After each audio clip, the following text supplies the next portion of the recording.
Bahujan Samaj party की भंडारा इकाई ने पुलिस अधीक्षक को एक निवेदन सौंपते हुए साकोली शहर के एक प्रसिद्ध निजी अस्पताल में हुई नाबालिग लड़की के साथ डॉक्टर द्वारा किए गए अनैतिक व्यवहार की कड़ी निंदा की है। बताया गया है कि यह चौंकाने वाली घटना शाम हॉस्पिटल में सामने आई है, जहां 17 वर्षीय नाबालिग लड़की अपनी मां के साथ इलाज के लिए गई थी।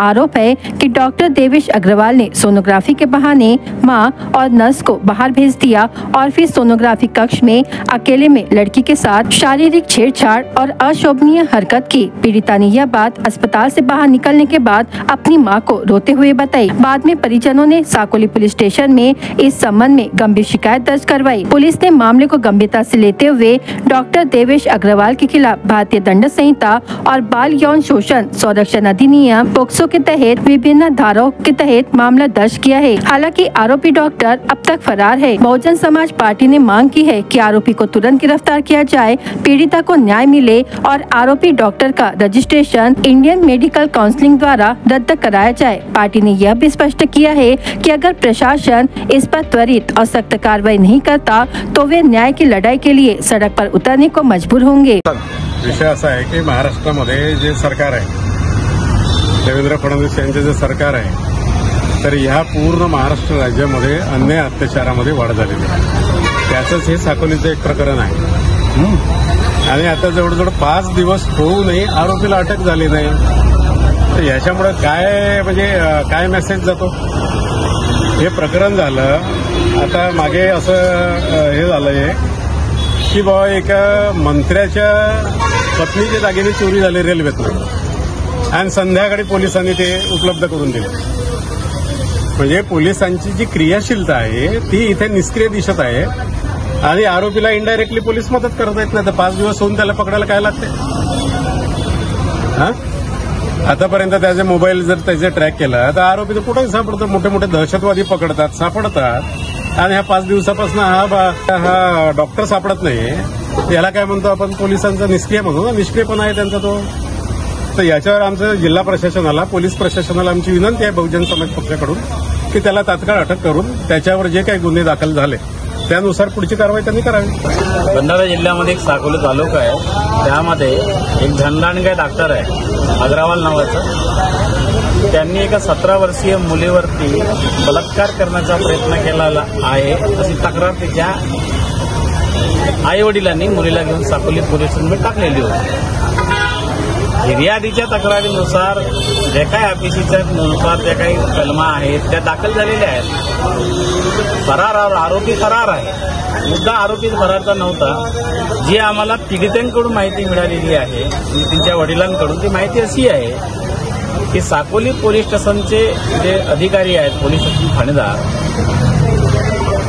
किंवा त्यावेळेचे जे कोणी इन्चार्ज असतील त्यांनी त्या पीडितेला रात्रीच्या 10 वाजेपासून सकाळच्या 6 वाजेपर्यंत पोलीस स्टेशनमध्ये इन्क्वायरीच्या नावाने बसून ठेवलेलं होतं।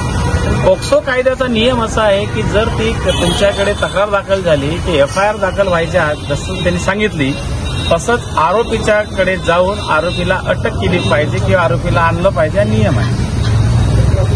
जर 10 वाजेपासून सकाळच्या 6 वाजेपर्यंत त्या पीडित महिलेला किंवा मुलीला आणि त्यांच्या घरच्या लोकांना त्यांनी बसवून ठेवलं असेल, याचा अर्थ असा की तोपर्यंत आरोपीला ती घटनेची माहिती मिळालेली होती आणि म्हणून तो आरोपी फरार होण्यामध्ये यशस्वी झालेला आहे। यामध्ये पोलिसांचा जो कोणी इन्चार्ज त्यावेळेचा कोणी अधिकारी असेल त्याची चौकशी झाली पाहिजे किंवा त्यावेळेचे जे कोणी पोलीस अधिकारी कर्मचारी असतील त्यांचा पोलिसचा सीडीआर पण झालेला पाहिजे। त्यांचा जो फोन आहे त्यांना कोणाकोणाची फोन आली होती, कोणाला तरी दबावात आलेलं होतं, काय झालेलं होतं अशी माहिती पण आम्हाला माननीय भंडारा एसपी महोदयांनी दिलेली आहे की त्यावेळेस मुलगी सांगतोय की सोनोग्राफी करीत असताना त्यांच्याकडं कोणीही लेडीज उपलब्ध नव्हती, म्हणजे आई नव्हती किंवा त्यांच्याकडे असणारा कोणी जी नर्स असते कर्मचारी ती पण नव्हती।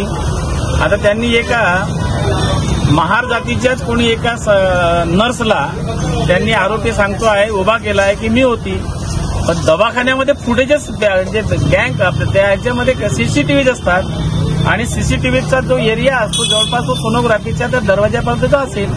तर ती जी पीडित मुलगी जेव्हा सोनोग्राफी करण्यासाठी आतमध्ये गेली त्यावेळेसचे सीसीटीव्ही फुटेज आणि त्यावेळेस बाहेर असणारे आणि हे बाहेर निघत असतानाचा त्यावेळेचा जर सीसीटीव्ही फुटेज निघाला तर ते लक्षात येईल. म्हणजे ती आणि डॉक्टर निघत असताना तर ते लक्षात येऊन जाईल की त्यावेळेस होते कोण आणि बाहेर कोण होते.